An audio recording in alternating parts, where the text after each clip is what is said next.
Hey guys, আমার পলাশ টাকলা YouTube চ্যানেলে তোমাদের স্বাগত এবং গুড মর্নিং গাইজ। আমাদের আজকে ডে 2 ওয়ার্কআউট ভিডিও নিয়ে চলে এসেছি গাইজ। আজকে এখন আমি দৌড়াবো, মানে কিছুক্ষণ হয়ে গেছে। আজকে এখানে আরও দুজন লোক বেশি দেখতে পাচ্ছি। কালকে আমরা দুজন দৌড়িয়েছি গাইজ, আজকে এখানে 5 জন আছে। চলো ভিডিওটা তোমরা দেখতে থাকো। আর যদি চ্যানেলে নতুন হয়ে থাকো চ্যানেলটিকে সাবস্ক্রাইব করে দাও, আর লাইক কমেন্ট শেয়ারও করে দাও। চলো এখন গাইজ আমি দৌড়াবো, তোমরা দেখতে থাকো।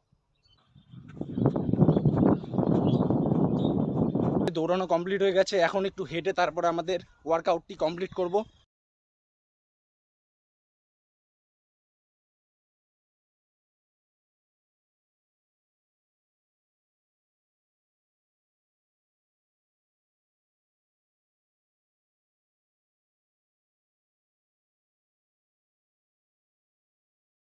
গাইজ আজকে ভিডিওটা এখানেই শেষ করছি। তোমাদের যদি ভিডিওটা ভালো লেগে থাকে তাহলে ভিডিওটাকে লাইক কমেন্ট শেয়ার করে দাও, আর চ্যানেলটিতে নতুন হয়ে থাকে চ্যানেলটি এখনই সাবস্ক্রাইব করে দাও। চলো গাইজ, টাটা বাই বাই।